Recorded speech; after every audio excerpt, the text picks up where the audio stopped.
Welcome to Something Positive for Positive People. I'm Courtney Brain.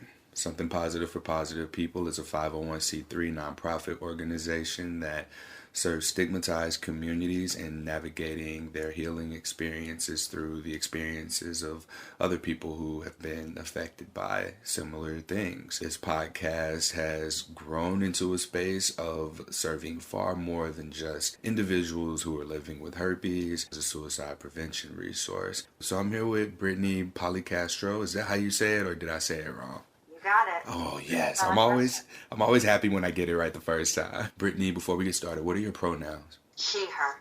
Thank you. All right, so Brittany, you are living with HSV1, genital herpes. So we got genital HSV1. So I'm taking it back old school. Remember when we used to interview people with herpes about their experiences, and we've gone into areas that haven't been like the traditional bread and butter route of the podcast, I guess. But these are all important stories, and I want to make sure to be able to continue to provide support. Granted, we have several episodes at this point with various people's experiences. So as long as they are going to keep coming, like, we're going to share them. So Brittany, let's talk about your experience. When were you diagnosed? How'd you find out? What was going on around then? I'll let you talk, and I'll just wait for you to finish points before I jump in and ask questions or anything. Sounds good. So it's so interesting because I haven't thought about the actual time I was diagnosed. I haven't talked about that in a while, so I'm actually excited to do that.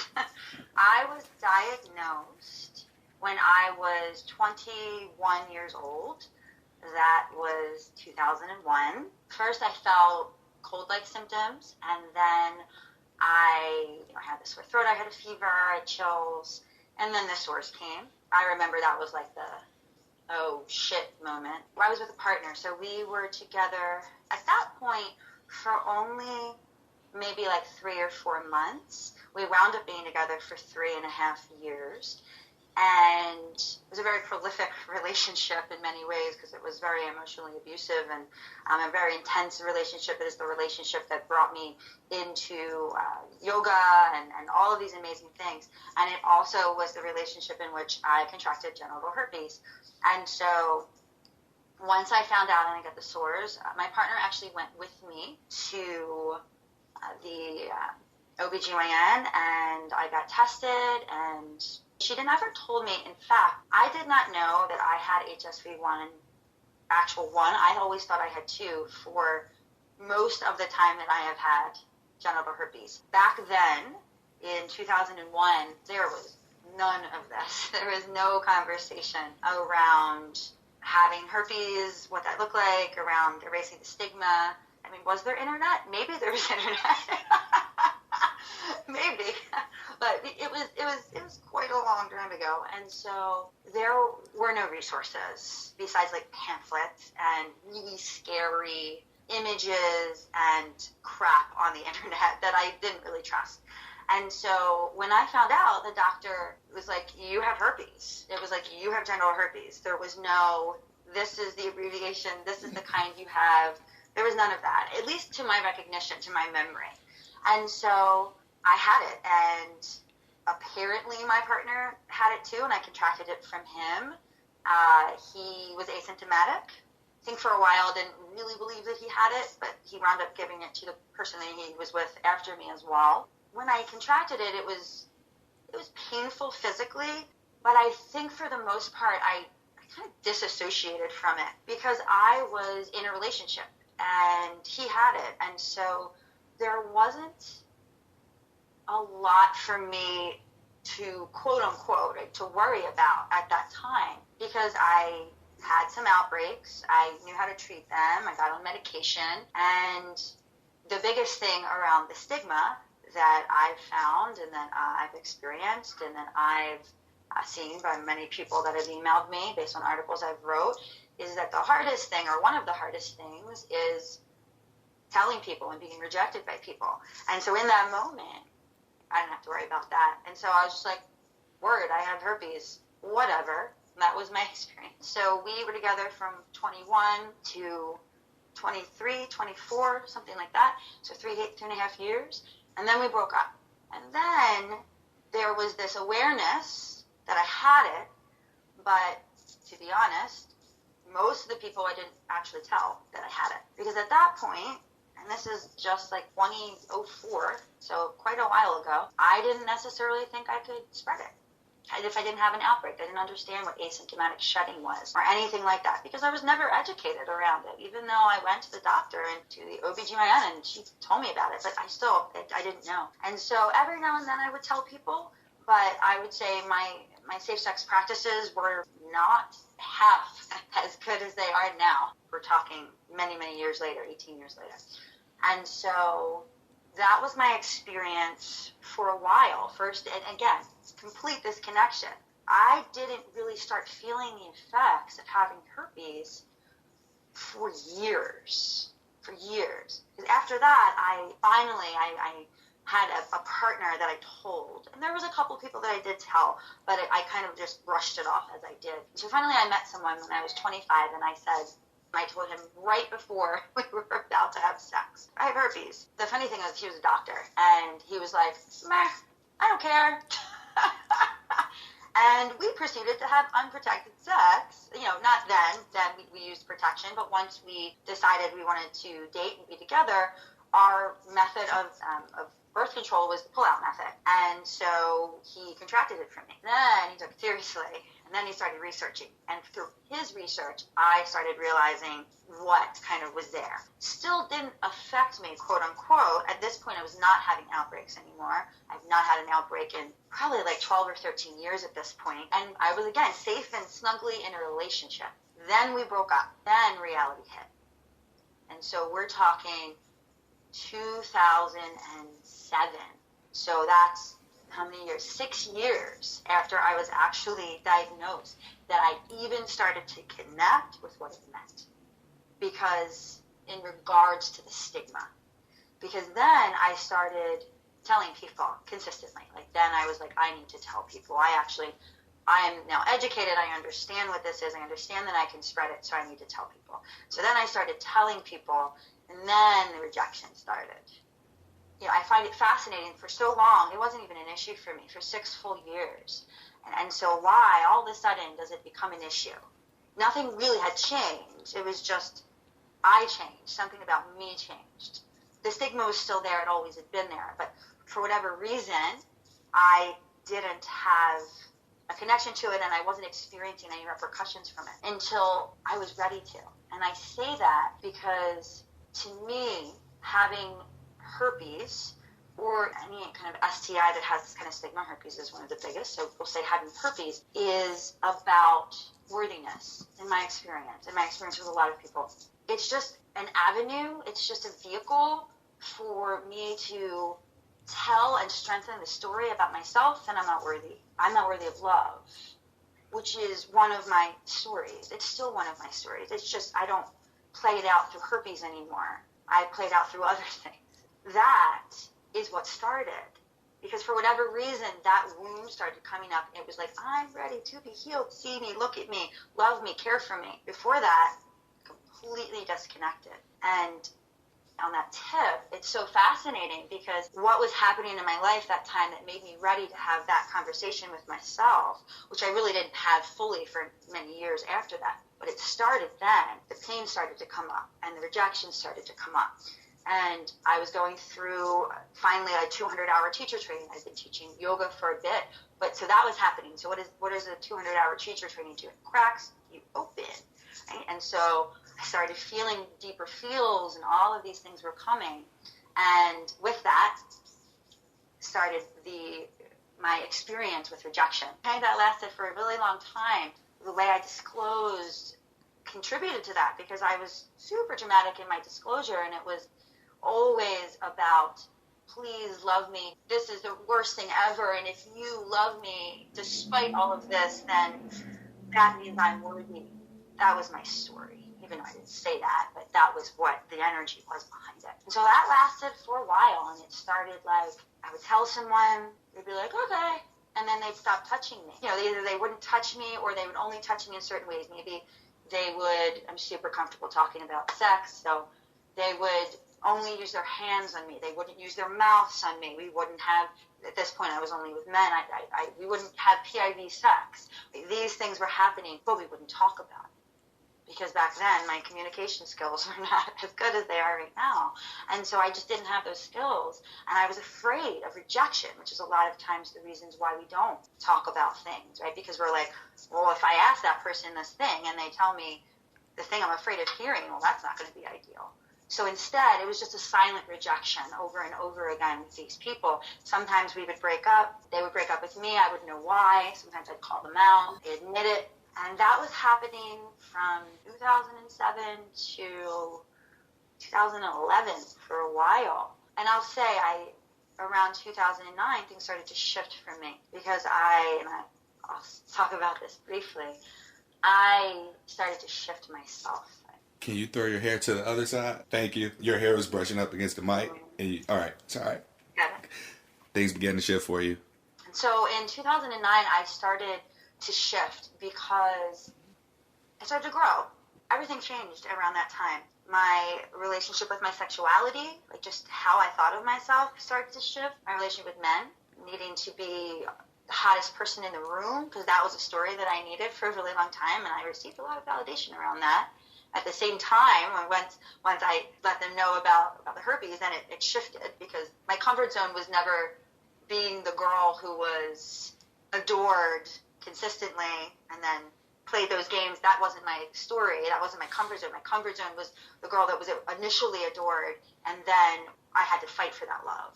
That was my story. And so herpes fit perfectly into that story, and I was perfect.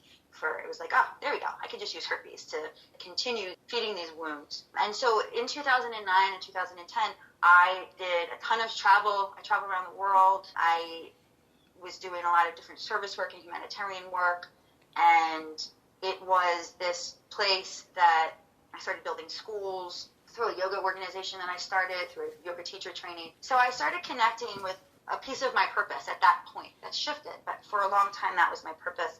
And so all of these things started to come together. I went to India. I had one of the most life-changing experiences of my life. All of these cool things started happening. And during that time when I was traveling, I was in Brazil, Tanzania, and India for about 4 months. Because at this point, I wouldn't say I became celibate, and it wasn't because of the herpes. It was a little bit because of the herpes. It was like I wasn't having intercourse with people, and it just kind of wasn't happening. I was also recognizing that when I did have intercourse with people, it definitely took me from my center, and I would get very attached. And that as a result of that, wouldn't be able to follow the path that I was following because I would be all hung up on some dude. And so I appreciated herpes in that way, that it was keeping me from diving into something that probably wasn't best for me at that moment.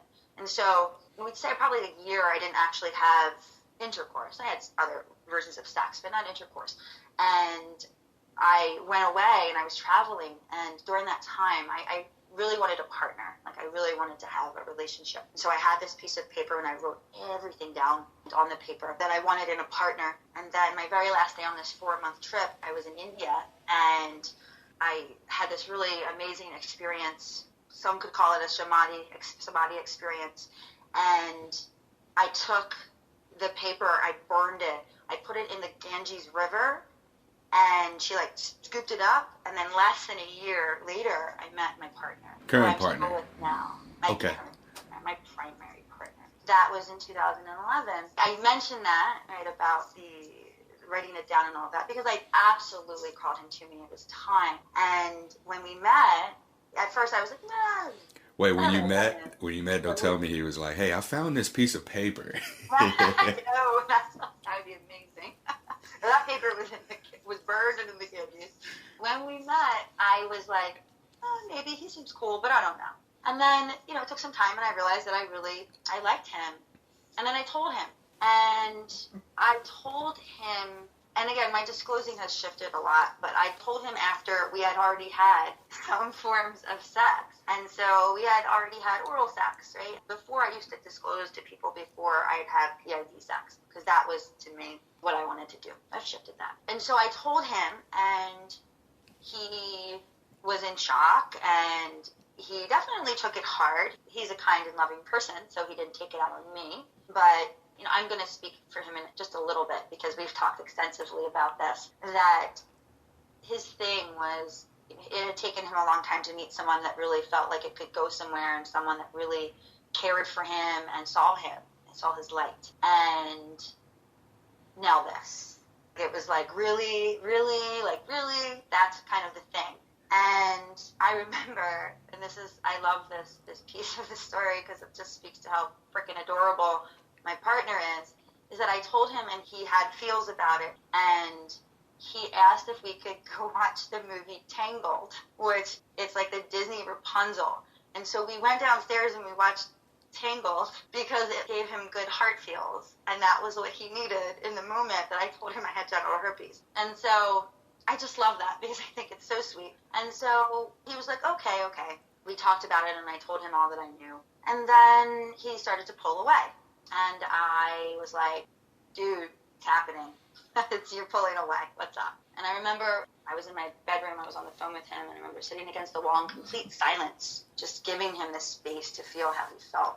Ultimately, because I actually was able to use my words at this point, because I had the skills to do so and I wasn't afraid, I felt safe with him, I was able to call him out and we were able to talk about it. And he decided to stay. It didn't make me feel like, oh, I'm staying, this is a big deal, or anything like that. He didn't do that. He didn't play those games. He didn't succumb to that kind of stigma, even though obviously he is part of that stigma. He was affected by it. And so we decided to stay together, and for the first year of our relationship, not only did we use condoms, but we used saran wrap for everything. And it was super demoralizing to have saran wrap over my pussy when we would have oral sex or when we would have regular sex, and to hear the saran wrap go shh, shh, shh, it was freaking annoying. And I felt like shit, but this is what he needed. It's okay that he needed that. I had a story for a long time that it was wrong for him to need that. It wasn't.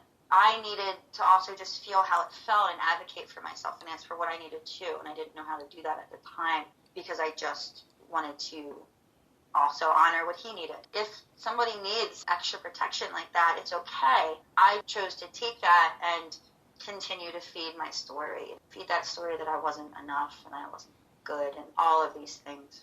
Finally, I was like, I can't do this saran wrap shit anymore. Finally, we stopped with the saran wrap, and we've been together for almost 9 years now, and he's never contracted it from me. We are now polyamorous. We opened our relationship 4 years ago, and there's obviously more than that. I've been talking for a while, and so that's where I am now. That concludes this episode of... No, I'm just kidding. A lot to say about that. Whenever I interview people, I mean, the herpes experiences are there, and this is quite a unique experience in itself. I can relate to the herpes 200-hour, the yoga teacher training.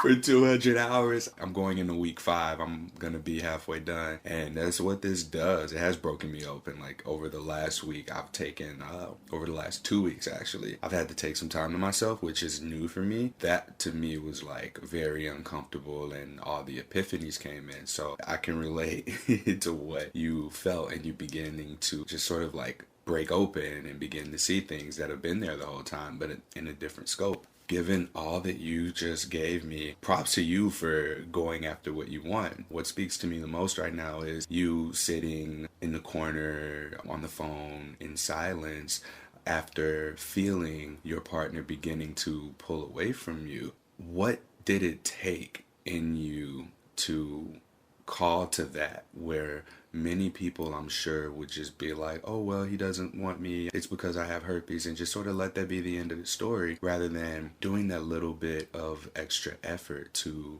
point out the elephant in the room and being like, hey, I come back. Like, that takes a lot of vulnerability. It's a great question because I never did that before. I was never able to do that before with other relationships. And so it's two things. One was the amount of work that I was just doing on myself. I had done a lot of deep work. I was working with a shamanic healer at that time. You know, we're talking, I was 10 years into teaching yoga, and there was a lot of healing that was taking place. So that's the first place, right? I was just at a place where I was more open to be able to have that conversation. It wasn't as scary as it was before. But the other piece and the bigger piece was that I have always felt very safe with my partner. And I'm not a therapist or a psychologist, but I do love talking about attachment styles. And so I am just going to talk about that for just a moment. Nick is securely functioning which means that love and intimacy for Nick is comfortable. And my attachment style is anxious. Preoccupied. Yeah. Which, having herpes and all the things I've already talked about, that story, because this is an anxious, preoccupied person's story, is I am not worthy of love. And so again, herpes is perfect for that. So perfect for I am not worthy of love, because it's so easy to get that affirmed. So easy. With Nick, though, I usually attract avoidant types, which their fear is fear of being trapped, fear of enmeshment, fear of the opposite of anxious, preoccupied, right? And so that's why they attract each other like moth to flames, and it's usually super tumultuous and intense. I've only had a couple securely functioning relationships, and Nick is that. I've always felt super safe with Nick. As a result, I think that had a lot to do with me feeling like I could just call him out. I mean, that's our relationship to this day. Our communication is amazing, and it's gotten even better with the 3.5 years of therapy that we've done since we opened our relationship. But even back then, I just felt safe. I felt safe that even if he decided that he didn't want to be with me, that it wasn't going to feel like a rejection, because I knew how much he cared about me. I just knew that. Even though it was early, like I told him early, but I just felt that. And so that's why. You said that you experienced a lot of silent rejections just in the way people would touch you, and I'm going to assume some psychological, emotional distancing as well, given after you would disclose. Why is it that the saran wrap thing didn't feel like a silent rejection? Is it because of where it was coming from with Nick and you feeling what you felt and him being as safe for you as he was? Yes, it was a silent rejection. It absolutely was. And it did feel that way. The difference was that he was showing up in every other way. That was the difference. Were we both victims of the stigma at that point? Absolutely. And that's just how it happened. If I was in that situation now, would I have advocated for myself in a different way? Yes. Every time that happened, there was a little piece of me that felt rejected. But the reason why I was able to also be with it, and I'm going to say this, and it's going to sound really fucked up, but I'm going to say it, is that because he wanted to be with me. When we're talking about stigma and when we're talking about herpes stigma and what that means, a lot of people have this fear that someone isn't going to want to be with them. And I had someone that wanted to be with me, and that was loving, and that was kind, and that never held it against me in any other way other than feeling that he needed to protect himself. And so, he didn't shame me for it verbally. He didn't do anything other than say, this is when I need to feel safe. And so that's okay that he needed that. Could we have maybe gone about it a little bit of a different way? Sure. Would we probably do that now? Yes. Would I be with somebody that wanted to use saran wrap now? Probably not. But who knows? Right? That's what it was. It was always laced with compassion, but I still took it as a silent rejection. Oftentimes when we face rejection, the way we respond to it is in a way in which we've responded to rejection in other ways in our life. So you had mentioned being anxious, preoccupied, attached. That was your attachment style. To me, what that says is, the opposite of avoidant. So avoidant person who is experiencing rejection may disassociate, whereas an anxious person experiencing rejection may why are you doing this to me? What is it? I can compensate in different ways. Is that ballpark at all? 100%. So in that, I do believe that there's something there for people. I think that maybe we can help each other, bring it out or create it in a way that it can be taken in. Because what's coming up for me is when we look at the way we view rejection, rather than just seeing it as how we've seen it in the past and attaching a previous narrative to what it is now, there's something to be learned there. Maybe something's clicking for you right now if you want to add to it. So, just in your experience, so you experienced the silent rejection and it was okay.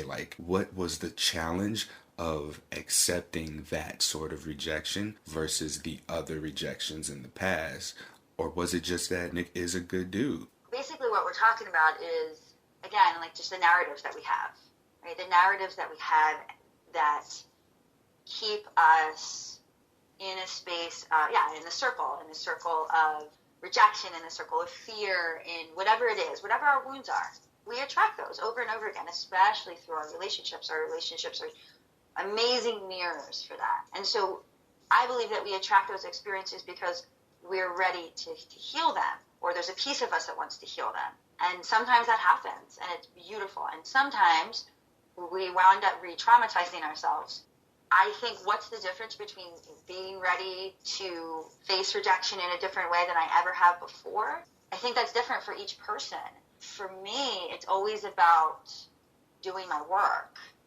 And by doing my work, it's about showing up for myself in whatever way. For a long time, it was just yoga. And this is really important, the incremental process of how we do our work. For a long time, I was a hot mess. As a teenager, I had a lot of anger, a lot of pain, a lot of stuff inside of me. Trauma, we all have trauma in some degree, right? And so I had all that. Didn't know what to do with it for a long time. Then I found yoga. And yoga was a balm, a salve. It was really great and wonderful, and definitely opened me up in a lot of amazing ways. I want to say this because a lot of people are like, oh, I do yoga and my life will change. Yes, sure, but it's a vehicle. It's a step. It's not the end-all, be-all, and I've been teaching it for almost 17 years. It's the invitation to go deeper, and so that's what it was for me. But I do believe that that's an interpretation that each person needs to take uniquely. For me, the next step was all this travel that I did. I did all of this travel, and again, I started opening up more, especially from my heart space. Then I came back, I started working with a healer, with a shamanic healer. She was a counselor. And so we did a lot of energetic work together.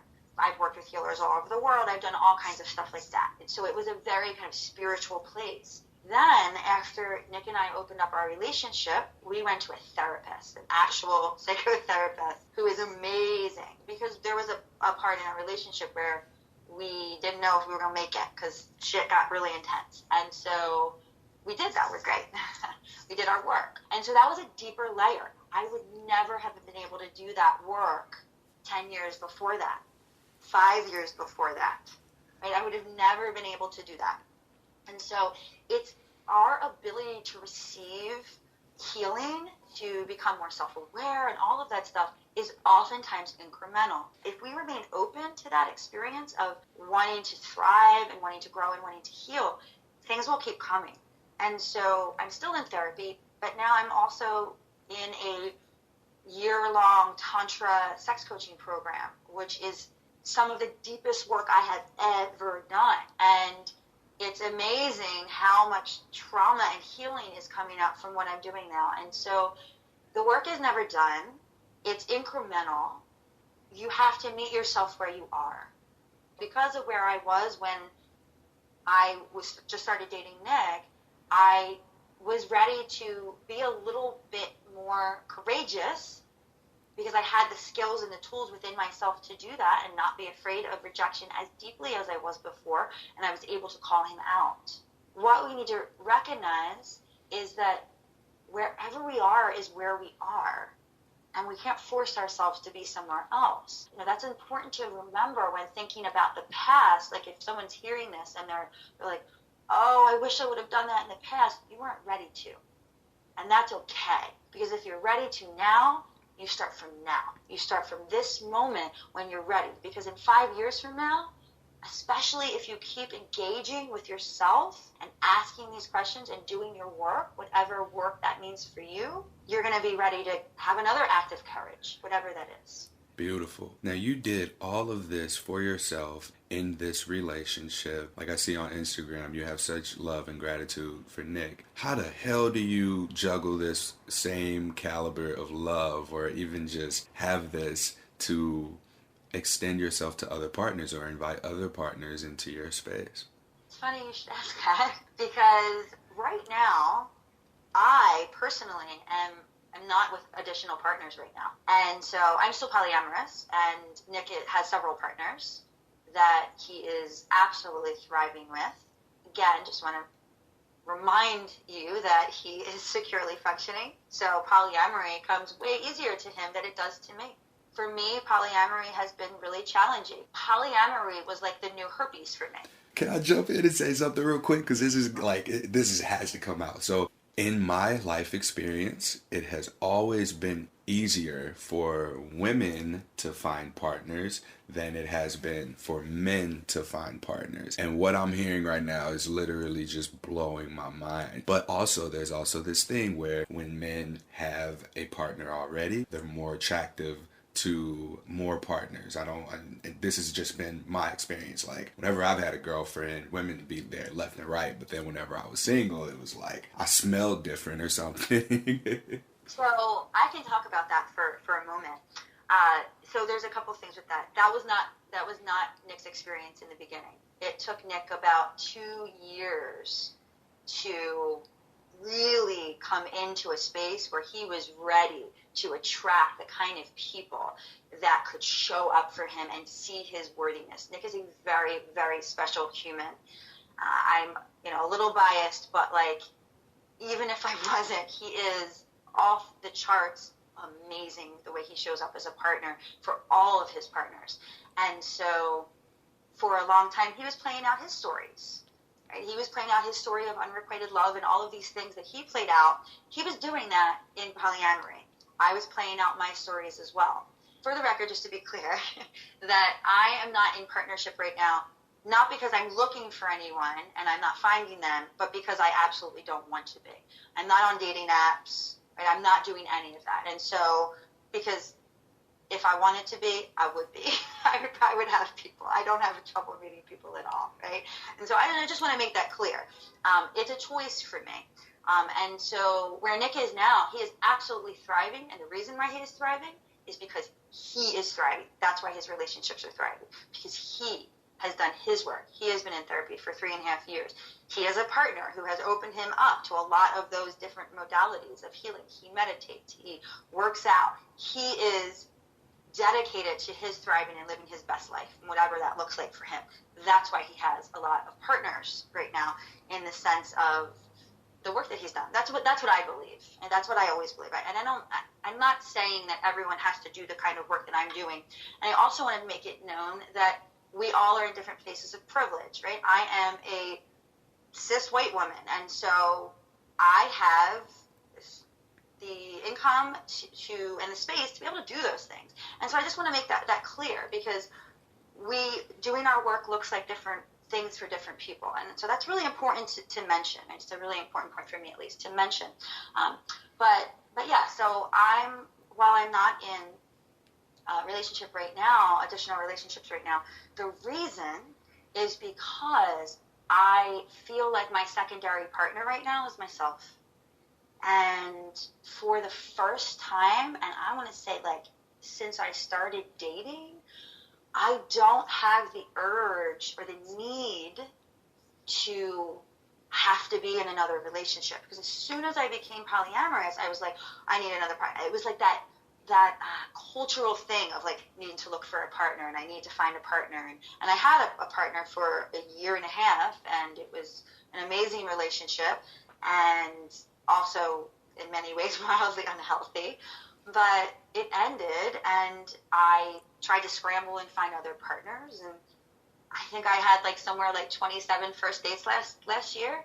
Most of them that I was just like, meh, not into it. Most of them it was my choice. How hard is it to find another Nick, or in a different way? I don't mean to say like you're looking for quantity-wise another person like Nick, but quality-wise, how challenging is it going to be to find someone that is going to feed you, challenge you, whatever else it is that you may be looking for in a partner? And is this something where you've written everything down on a piece of paper, lit it on fire, and put it into the river, manifesting your next partner? I haven't, and the reason why, and like I said, I'm in the middle of a very demanding certification program. It's very, very demanding and very emotionally demanding. That's my focus right now. But what's happening and what I'm so acutely aware of is that, again, and I'm going to sound like a broken record, but it's because it's so true. I always come back to myself. I always come back to my own healing and what I am available to now. And the reason why I was attracting partners that weren't quite a fit is because that's what I was available to at that point. I'm not where I am now then, right? Like I'm in a different place now.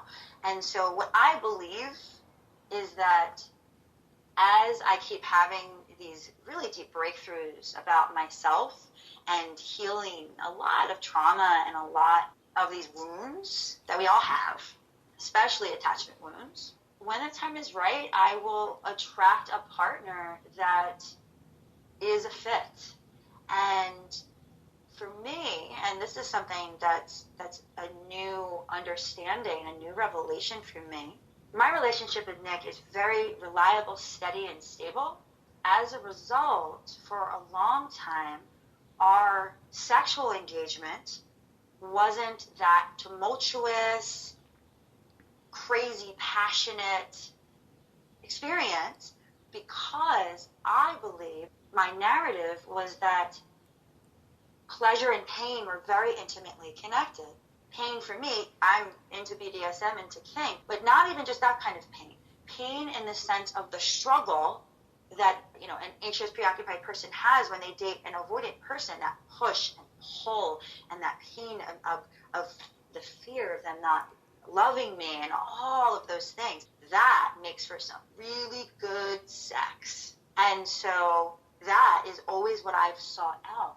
And what I am shifting and learning and understanding is that what I thought was really good sex, which it was, but it was because the base and the foundation was very volatile, unhealthy, and tumultuous. And so my new exploration for myself right now is that how can I, and I literally, it's like a rewiring of the nervous system and of the neural pathways, which is happening right now, is how can I allow for a safe and steady relationship to bring me deep pleasure and deep satisfaction that is different from the volatile and tumultuous pleasure and sex that I've experienced in the past. And what my intuition tells me is that when I'm able to fully embrace that in my current relationship, I will be able to then attract relationships that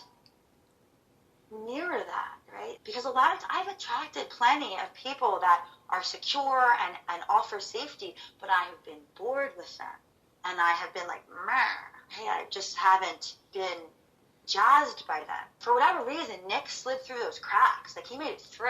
And I thank God that he did. But as soon as we opened our relationship, I was in it. I was finding those really avoidant dudes, and I was like driving myself up a wall. So was it all just, of that stuff was happening. Was it kind of like, oh, all right, now I can go and I can do this because I have my secure, stable home.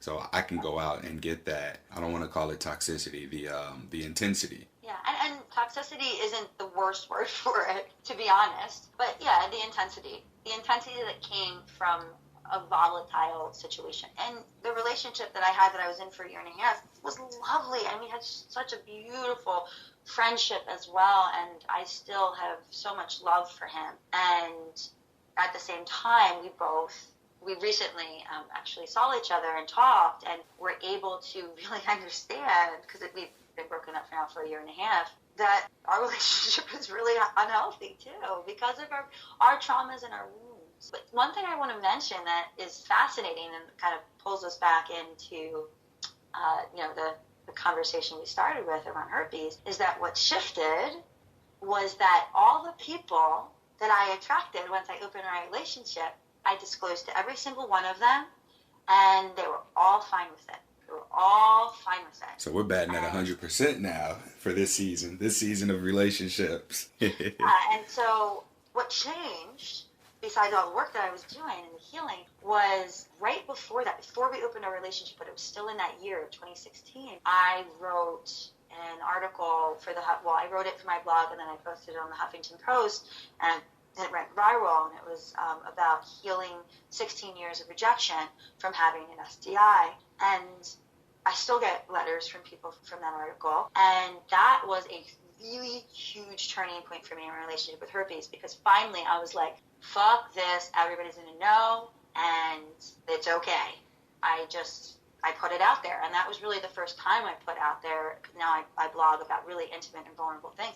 And that was the first time I really did that. I had no idea I was going to open up my relationship. And so there I am, like, you know, I had this article that people have accidentally just stumbled upon and knew before I even was able to disclose to them. But what happened was I was attracting people that were accepting of it. Either they already had it, and that was just like, okay, cool, that's fine, we both have it and we can be safe, but at the same time it takes a little bit of the pressure off. Or there were people that were like, my ex had it, or my partner had it, or my sister had it, and so they had a sensitivity to it because the stigma wasn't as intense for them. Like, a lot of people that don't know anything about it just go to the stigma. And this is for anything, right? If you know someone that is a certain way or has a certain thing or whatever it is, you're going to be able to have more empathy and more compassion. Again, what changed? I changed. I was more open, and my relationship with my wounds had changed. For the most part, in all the time that I've been open, the way that I disclose is so different now. I think I mentioned before that when I disclosed in the past, it was like I was telling them that I was dying of a fatal disease that they were going to get if they kissed me. That was kind of the way that I told it, which is not the case, right? It's not the case. But that was the energy that was behind it. So once, like, the words actually got out, sometimes we're scared, and that's how it comes out. And so that's okay if that happens. But for me, in my experience, that just led me down a road where then the person responded to my response, which was, I'm expecting you to reject me. And what shifted, and I'll just talk to where I am now, because this has shifted over the couple of years of opening my relationship, but I have disclosed it many, many times. And I just want to say I've had this for, I think, 18, 19 years at this point, and I still don't like to disclose. It's still not something that I enjoy. It's something that makes me nervous. And I just want to let people know that, because especially if you're new to having genital herpes or any kind of herpes, right? If you're new to herpes and disclosing is new, might be like, oh, well, it's because I don't know what I'm doing, or, you know, might feel critical, but it's just a sucky thing, especially if you have worthiness wounds, right? Or attachment wounds. Like, it's still, I'm so afraid of being rejected.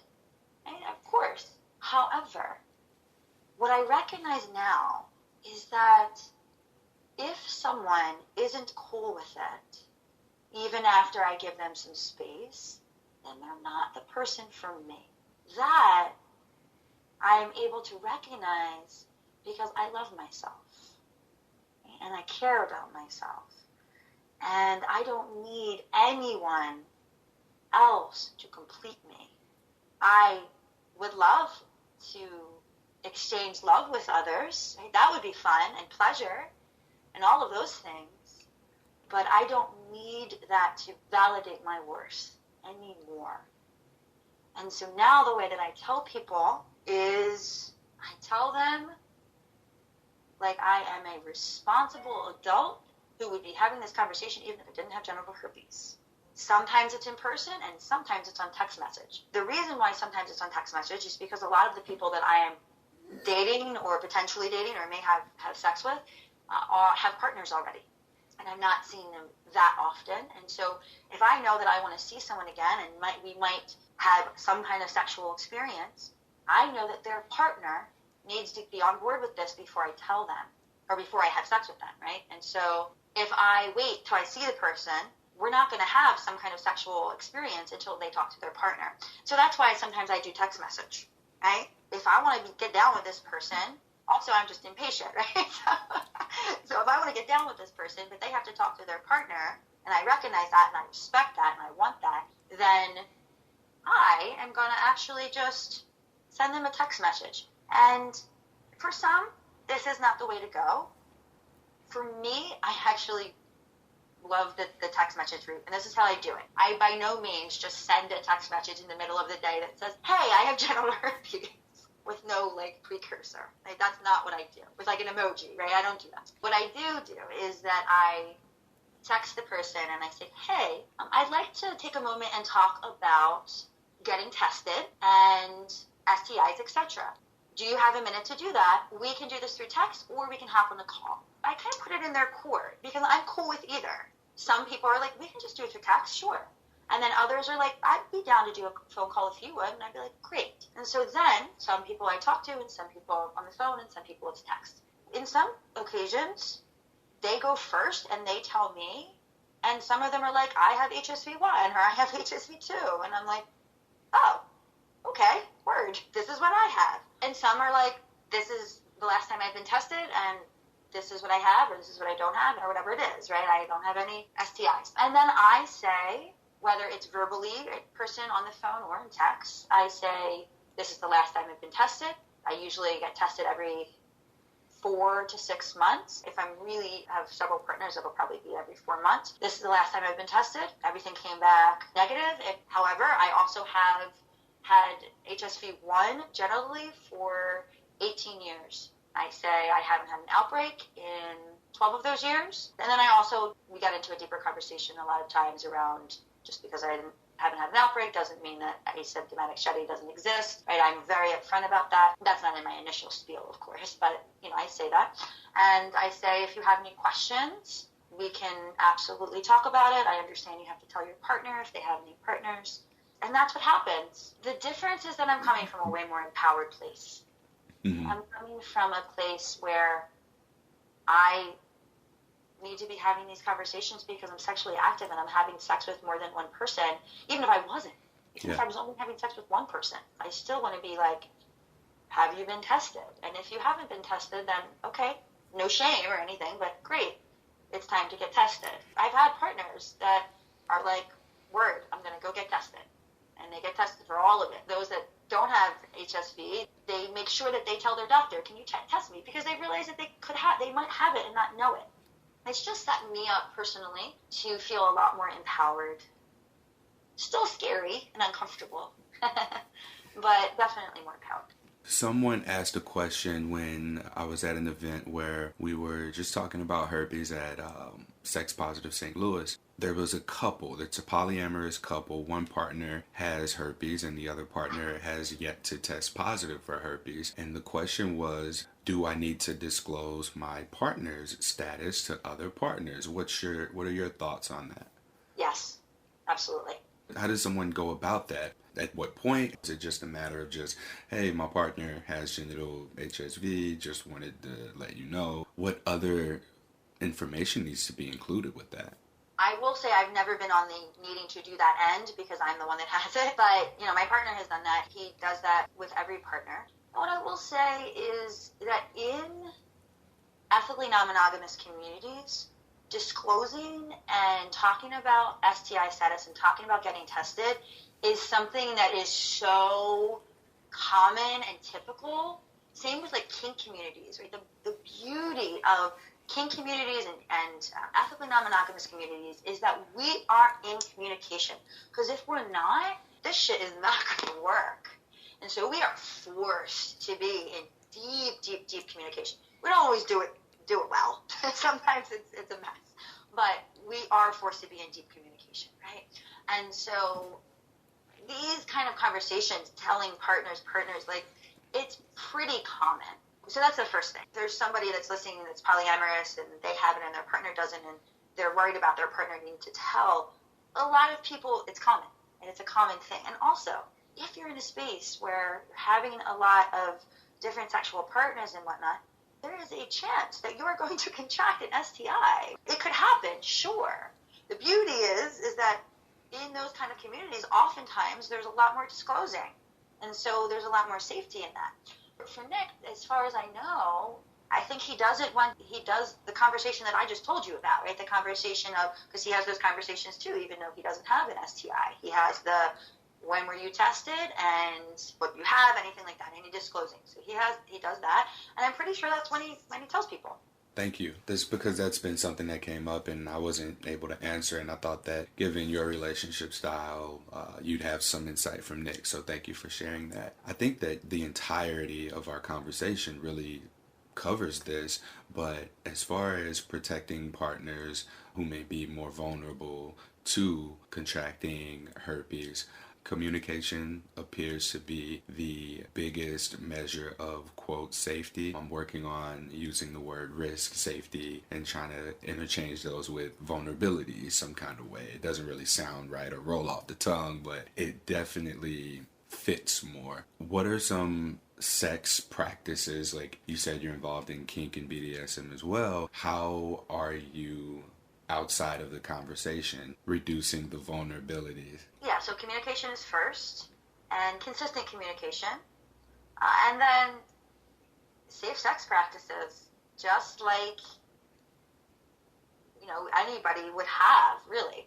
And so that includes using protection, that using condoms, or for some people, I don't use dental dams, but dental dams are another way to use. There's also the internal condom, which people have, it used to be called the female condom, but... So about that, so I tried to correct someone on it being an internal condom, and I think this person was saying female condom because these don't work for anal sex. Okay. I know, right? I could be a discussion for another day. I was told that they could work for anal sex. I've never tried. Yeah, and the only thing that I could think of is that it's supposed to be used vaginally because it doesn't offer as much protection anally. I cannot speak to that. I thought that it was, but what I will say is that still doesn't feel very supportive for non-binary folks. Right? And so I don't know why calling it or maybe the female-bodied condom, because to me, female just makes me think that only women can use it. And so if there is a person that is not identified as a woman, right, and then that kind of leaves them out. And so I try to keep that open.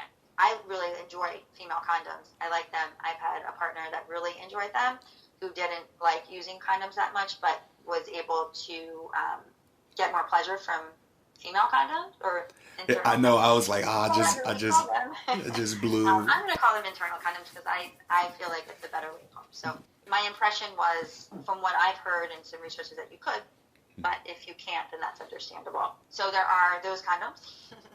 There are regular condoms. There are dental dams, and there is being in conversation consistently, right?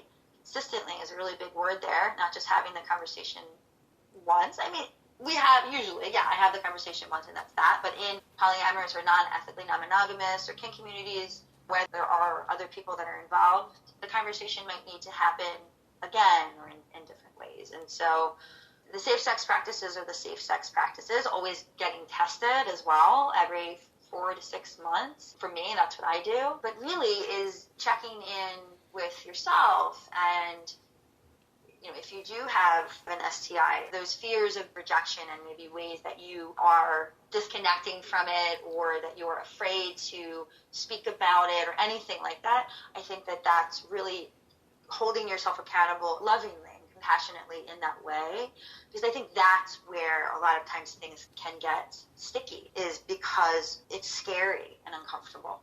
Do you have sex with multiple genders? I do. And so these safe sex practices apply universally. Communication and barriers where needed. You choose not to use dental dams. So if there are toys involved, are there safer sex practices for using toys as well? Absolutely. So it would be the same thing. You could put a condom over a toy. You could wash the toy. And I'll say that I wouldn't be opposed to using dental dams. My exploration with women is... I feel like that'd be triggering from the saran wrap a little bit for you. Well, we use dental dams too. It wouldn't be anymore. Maybe it would.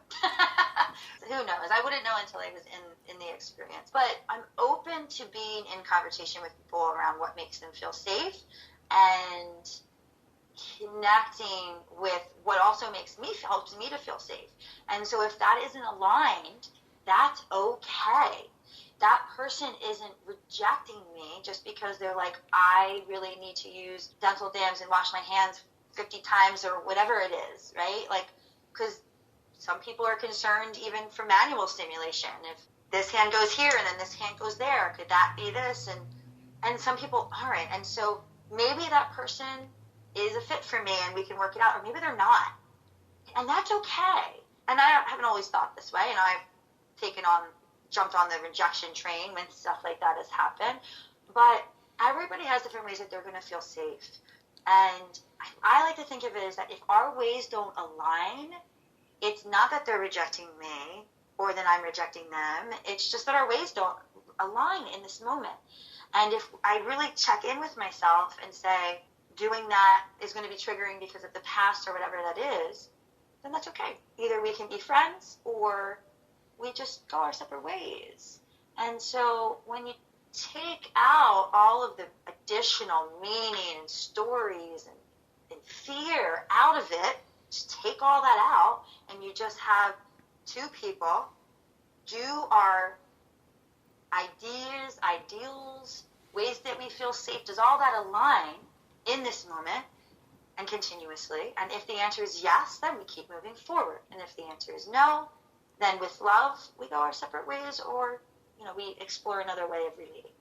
I feel like there's a lot of stigma in being polyamorous or non-monogamous or just living that alternative lifestyle so openly. I've talked to therapists, I've talked to doctors, people who are in more conservative fields who are extremely active in non-monogamy or kink communities, who feel as if they have to keep their identities anonymous, or they have to have a level of anonymity in fear of something. And you openly talk about non-monogamy or your experiences with polyamory and being sexual, and you're able to have a work life and there's no fear around getting fired or not getting clients or being able to feed yourself. So can you speak a little bit to that? Like, what's that experience been like? Have you faced any sort of shaming or stigmatization being so expressive sexually? I think a very important point in this is that A, I'm an entrepreneur, so I work for myself. Yes. And B, I am in a line of work that is not conservative. This probably wouldn't be happening if I was a lawyer, which I originally wanted to be since I was 11 and almost went to law school and, all of that stuff. Or if I worked for a corporation. That's important, right? I have a certain level of freedom. Now, I created that for myself. This is the life that I want. This is the life that I've always wanted. And so I created that. And so anybody has the opportunity, and some it's a lot harder than others, right? So it depends on where we are in the spectrum of our living and our relating. But this is something that I absolutely choose because, I mentioned a little bit before that I was coming into my purpose when I was doing humanitarian work and teaching yoga teacher trainings. My purpose had shifted again. My purpose now is around sexuality and sexual healing and engaging in life in a way that is unconventional and being a support and an inspiration for people that truly want to live in a way that is stigmatized and is unconventional, but feels so true to them. And so I created a space in which I could do that, in which my income is connected to my truth and to my life and to my lifestyle, right? It's all connected because to me, compartmentalizing my life does not work. Authenticity is one of the most important things to me. Am I always 100% authentic? No, I'm not, because none of us are. But in that is authenticity, right? In that, admitting that is authenticity. And so if I had to sequester a piece of myself, I would suffer. I would really suffer. And I can't talk to anybody else's experience about that, right? But I can only talk about my own. I kept being ethically non-monogamous a secret for 8 months. And I didn't like it. And I can't say, I don't really know, because do I know if certain people aren't coming to my yoga classes anymore because of that? Maybe they are. Do I know if, certain opportunities aren't happening because of that? I don't know. But what I do know is that I'm still thriving, and I am calling in people that are aligned, and there are a lot of people that want support around sex and sexuality, and polyamory and just want to be seen and heard. And most of the work that I do with my clients isn't necessarily even about that right now. It's just about, so many people have reached out to me because they feel like that I will listen to them and won't shame the shit out of them because I'm so open about who I am and how I am. And so that's the ways it's benefited me, right? Because people are like, oh, like if she's this invested in who she is, then I'm going to be able to express how I am, and that's going to be accepted. And so these days, I know you're a yoga instructor. You mentioned going through tantric sex certification. What else do you have going on, especially like after having so much internal work done for yourself? It's really nice for people to be able to see someone who, through their herpes experience or their experiences that came after their herpes diagnosis, go on and thrive, because we feel like not only is our sex life over, but we allow for it to seep into other areas of our life in a very negative way. And here we are now, two people who are using our experiences to empower one another. And I know that you're empowering people in a number of ways. So what else do you have going on? The bulk of my work right now is I do transformation coaching. And then so I've been working with people for probably about 4 or 5 years at this point. And I work with people, a lot of this conversation has been around worthiness and around our wounds around worthiness and our fear of rejection and the ways that we engage with others and in relationships that continue to push on our fears and our wounds. And that's the work that I do with people. And so I offer guidance and support from the tons of different modalities that I've learned over the years.